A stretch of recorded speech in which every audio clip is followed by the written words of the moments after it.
Hello everyone, welcome to my channel. तो हम पढ़ने जा रहे हैं लेक्राइमल अपाइटिस की एनाटॉमी। लेक्राइमल अपाइटिस की डिसऑर्डर्स पढ़ने से पहले हमें उसकी एनाटॉमी के बारे में पता होना ज़रूरी है। तो हम पहले उसकी एनाटॉमी पढ़ेंगे, उसके बाद डिसऑर्डर्स पढ़ेंगे। तो इस लेक्चर में आपको लेक्राइमल अपाइटिस की एनाटॉमी पढ़ने को मिलेगी। Applied anatomy of lacrimal apparatus. Lacrimal apparatus के अंदर आते हैं दो चीज़ें, लेक्राइमल ग्लैंड और लेक्राइमल पासेजेस। लेक्राइमल पासेजेस के अंदर क्या क्या आता है? Puncta, canaliculi, lacrimal sac and nasolacrimal duct. पहले पढ़ेंगे लेक्राइमल ग्लैंड्स के बारे में और बाद में पढ़ेंगे लेक्राइमल पैसेजेस के बारे में। Lacrimal glands include main and accessory. Main lacrimal gland के पास दो पार्ट्स होते हैं, upper orbital and lower palpebral part. Orbital part की बात करें तो ये लार्ज होता है as compare to the palpebral part. It is larger and it is about the size and shape of a small almond. बादाम के साइज और शेप जैसा होता है orbital part, and it is situated in the fossa for lacrimal gland at the outer part of orbital plate of frontal bone. जो frontal bone होती है हमारी, उसकी होती है ऑर्बिटल प्लेट।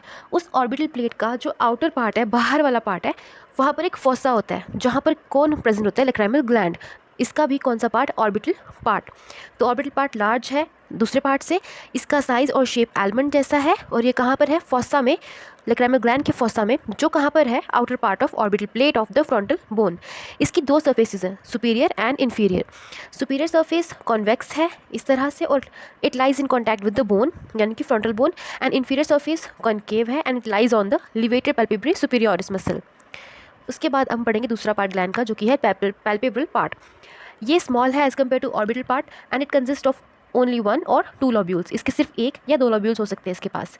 ये कहाँ पर सिचुएटेड है? It is situated upon the course of ducts of orbital part. जो ऑर्बिटल पार्ट हमने पहले पढ़ा, उसके जो डक्ट्स हैं वहाँ पर प्रेजेंट है palpebral part, from which it is separated by levator palpebrae superioris muscle. Posteriorly it is continuous with the orbital part. ये तो हमें पता है वहीं से, क्योंकि ऑर्बिटल पार्ट का जो इन्फीरियर सरफेस है, it lies on levator palpebrae superioris muscle, तो इसीलिए ये इसके कॉन्टैक्ट में है पैल्पेब्रल पार्ट के। अब ducts of lacrimal gland, approximately 10 to 12 ducts pass करती हैं downward from the main lacrimal gland to open in the lateral part of superior fornix. 10 से 12 डक्ट्स जो हैं वो हमारे मेन लेक्राइमल ग्लैंड से नीचे की तरफ आती हैं, और कहाँ खुलती हैं? सुपीरियर फॉर्निक्स के लेटरल पार्ट में। ये 10 से 12 डक्ट्स थी। कुछ एक या दो डक्ट्स जो हैं वो इन्फीरियर फॉर्निक्स के लेटरल पार्ट में भी खुलती हैं। हमने क्या कहा? 10 से 12 डक्ट्स जो हैं वो कहाँ खुलती हैं? सुपीरियर फॉर्निक्स के लेटरल पार्ट में, और एक या दो डक्ट्स कहाँ खुलती हैं? इन्फीरियर फॉर्निक्स के लेटरल पार्ट में। और ये कहाँ से आती हैं? मेन लेक्राइमल ग्लैंड से आती हैं नीचे की तरफ। उसके बाद ये था मेन लेक्राइमल ग्लैंड। अब हम पढ़ेंगे असेसरी लेक्राइमल ग्लैंड, जो कि दो तरह के हो सकते हैं, glands of Krause and glands of Wolfring. Glands of Krause, these are microscopic glands lying beneath the palpebral conjunctiva. Conjunctiva दो तरह के होते हैं, पैल्पेब्रल एंड बल्बर। सो ये जो ग्लैंड ऑफ क्रॉस है, ये माइक्रोस्कोपिक ग्लैंड है, और ये कहाँ प्रेजेंट है? पैल्पेब्रल कंजक्टिवा के नीचे, between the fornix and the edge of tarsus. कहाँ प्रेजेंट है? Between the fornix and edge of tarsus. ये टोटली 42 होते हैं अपर फॉर्निक्स में, और 6 से 8 होते हैं लोअर फॉर्निक्स में। ग्लैंड ऑफ क्रॉस क्या है? माइक्रोस्कोपिक ग्लैंड है, असेसरी लेक्राइमल ग्लैंड है और माइक्रोस्कोपिक ग्लैंड है। कहाँ प्रेजेंट है? पैल्पेब्रल कंजक्टिवा के नीचे, और कहाँ पर है एग्जैक्टली? फॉर्निक्स और एज ऑफ टार्सस के बीच में। अपर फॉर्निक्स में है 42 और लोअर फॉर्निक्स में है 6 से 8। अब अगला असेसरी ग्लैंड है glands of वॉल्फ्रिंग।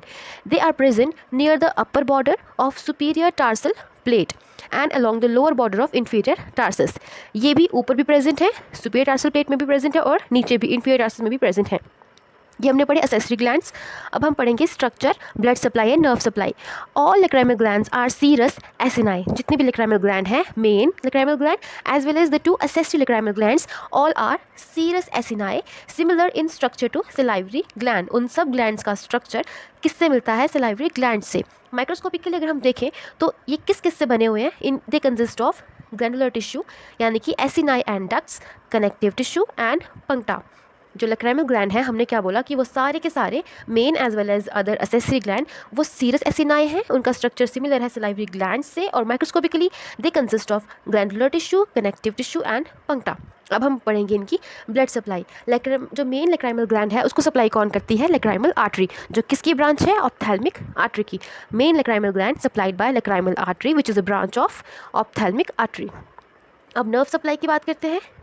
Sensory supply comes from lacrimal nerve, which is a branch of ophthalmic division of fifth nerve, which is the fifth nerve. It is trigeminal nerve. उसकी 3 division होती हैं। तो जो ophthalmic division है उसकी branch है lacrimal nerve, जो कि क्या देती है, सेंसरी सप्लाई। सिंपैथेटिक सप्लाई कहाँ से आती है, that comes from carotid plexus of cervical sympathetic chain.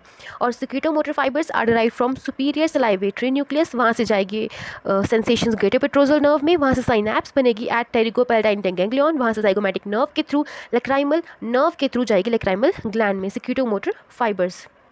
अब हमने पढ़ लिया लैक्राइमल ग्लैंड्स के बारे में, जो कि एक स्ट्रक्चर था अपैरेटस का। दूसरा स्ट्रक्चर क्या था, लैक्राइमल पैसेजेस, जिनके अंदर बहुत से स्ट्रक्चर आते हैं और भी हम उनको बारी बारी से पढ़ेंगे। पहला है lacrimal पंक्टा। These are two small rounded or oval openings on upper and lower lid about 6 millimetre and 6.5 millimetre respectively, यानी कि ऊपर जो पंक्टा होगा वो 6 मिलीमीटर का होगा एंड जो नीचे होगा लोअर लिड पे वो 6.5 मिलीमीटर का होगा। Temporal to the inner canthus, जो हमारा इनर कैंथस होता है, इनर कैंथस उसके टेम्पोरल यानी कि उसके लेटरल साइड पे प्रेजेंट होते हैं पंक्टा, ऊपर वाली लिड में भी और नीचे वाली लिड में भी। ऊपर वाली में होते हैं 6 mm के और नीचे वाली में 6.5 mm के। Each punctum is situated upon a slight elevation called lacrimal papillae, जहाँ पर हमारे ये पंक्टा प्रेजेंट होते हैं इनर कैंथस के टेम्पोरल साइड पे या कह सकते हैं लेटरल साइड पे, वहाँ पर थोड़ी सी स्लाइट सी एलिवेशन होती है। उस एलिवेशन को जहाँ पर ये प्रेजेंट होते हैं उसको बोलते हैं lacrimal papilla, which become prominent in old age. Normally prominent नहीं होते बट ओल्ड एज में ये प्रोमिनेंट हो जाते हैं। Normally, the puncta dip into the lacus lacrimalis. अब ये lacus lacrimalis क्या है? It is the collection of tear fluid in the inner canthus. जो हमारा inner canthus है, जब यहाँ पर tear जो fluid है वो भर जाते हैं तो उसको बोलते हैं lacus lacrimalis.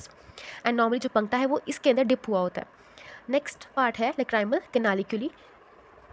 The superior and inferior canaliculi, आगे डायग्राम है इसकी, वहाँ से भी हम पढ़ेंगे।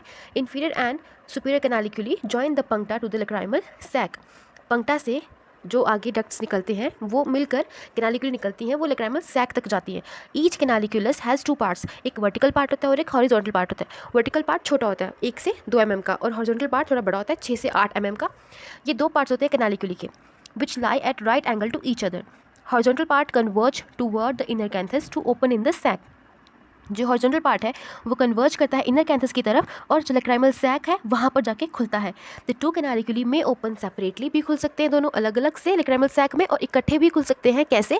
पहले ये इकट्ठे जॉइन होकर बनाएंगे कॉमन कैनालिक्यूलस, और that will open immediately into the outer wall of lacrimal sac. ये दोनों कैनालिक्यूल जो पंक्टा से निकलेंगे अपर एंड लोअर पंक्टा से, ये दोनों अलग अलग सेपरेटली भी आ सकते हैं लैक्राइमल सैक में, एंड इकट्ठे कैसे आएंगे? पहले बनाएंगे कॉमन कैनालिक्यूलस, उसके बाद जाएंगे लैक्राइमल सैक के अंदर।